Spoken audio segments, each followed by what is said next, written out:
Hi guys, welcome to another Dark Lime channel video. We are back again in London after our first experience in Amsterdam.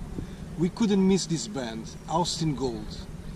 They have released the first album, Before Dark Clouds. Take a look on the band's Facebook for more information if you would like to know more about the band. Let's find out what they have to tell us about the album, the EP and much more. Check it out.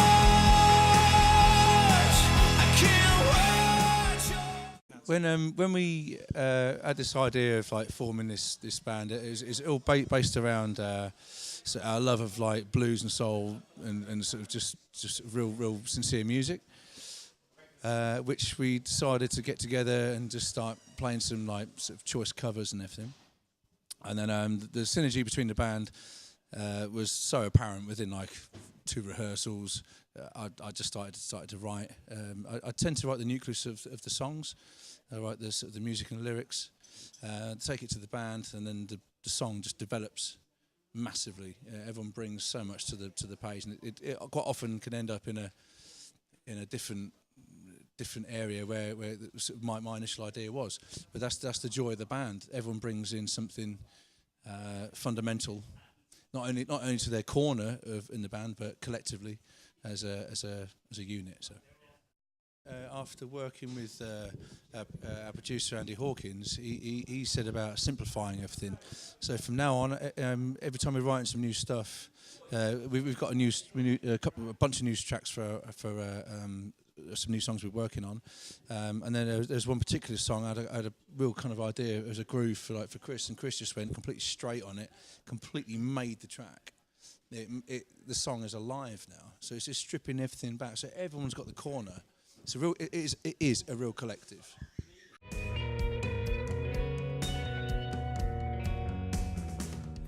We did our EP, and that was we pretty much produced that one ourselves with James. It was mostly me, you, and James, really, wasn't it?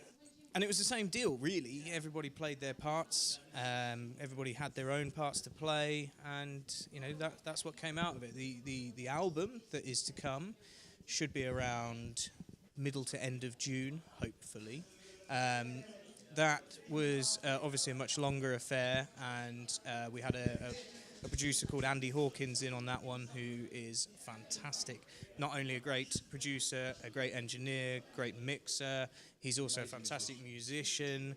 So he puts all of us to shame. But we also had some amazing investment from three fans of the band who are now become very good friends.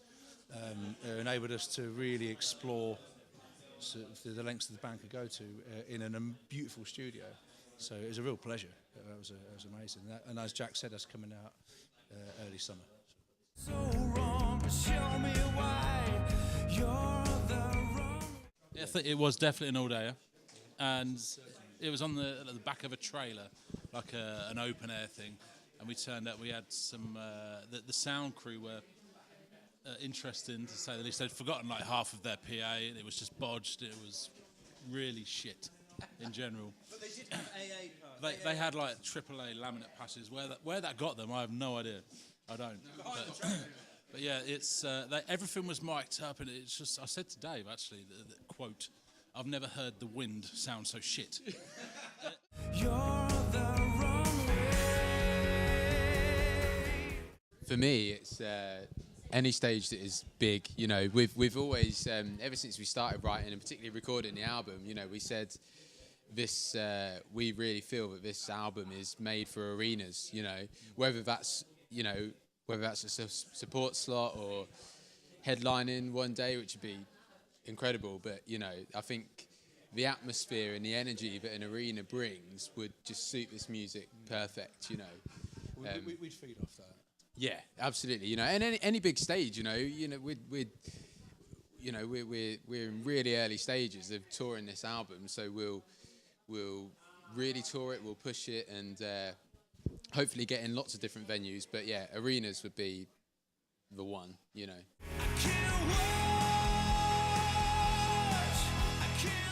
When I was younger, I was a huge fan of the Arctic Monkeys, and I was listening to Favourite Worst Nightmare, and it's such a good album, and that was the album. I obsessed over the Arctic Monkeys. It was one of the first bands where like I wanted Matt Helders, who plays for the Arctic Monkeys. I wanted the same drums that he had. I wanted the same cymbals that he had. I set my drums up the same as he did, and that was sort of one of the sort of moments where I really took it to the next level and wanted to practice and be like him. But I wouldn't say necessarily it defines my playing now, but certainly it was the album that inspired me the most. It's hard to pick one, really. It could be Beatles, it could be Bowie, ELO. But for me, I think my favourite album, weirdly, as a lead guitarist, there's not a lot of guitar on it. There's some dogs there. Is an album called City to City by Joe Rafferty, because I remember it as a kid. I still listen to it now. It was the album that me and my now wife were courting to. I've named my son after him, and but musically it is musically it's the major third movements. So it's not very lead guitar based, but musically I just find it's a tapestry of wealth of goodness. The thing that got me started as a guitarist would be John Frusciante on, it could be either Californication or Blood Sugar Sex Magic. Either of those would be a great place to start for my style of playing. But then I also take a lot from more minimalist and avant-garde style albums. So Radiohead, In Rainbows, fantastic album for me. At the moment I'm really into a producer called Blake Mills, who produced the most recent Alabama Shakes record, Michael Kiwanuka, Laura Marling, John Legend, and all of those albums all sound fantastic. And one of the things that really ties them together is the guitar work on them. And it's probably guitar work that I see in myself is probably why I like it quite a lot, because it's quite minimal in its approach to guitar playing. Well, I grew up listening to the keyboard players of the 1970s, like Rick Wakeman and the like, and of course John Lord from Deep Purple, which is pretty relevant to what we do here at Austin Gold.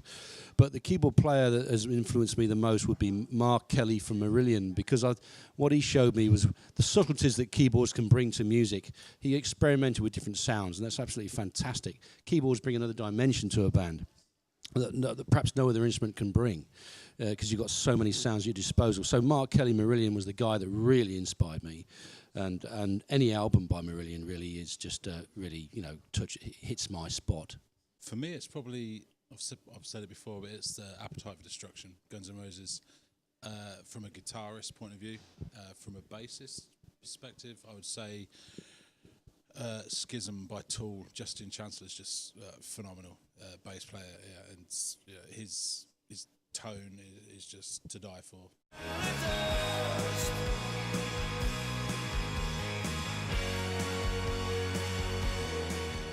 I would say I'd sooner create music than orgasm. I will maintain my orgasm, thank you, as long as I can listen to music. Well, for me, the answer's very simple.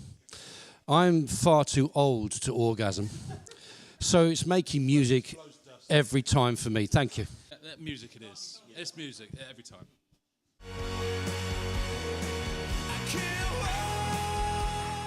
Would you rather fight one horse-sized duck or 1,000 duck-sized horses?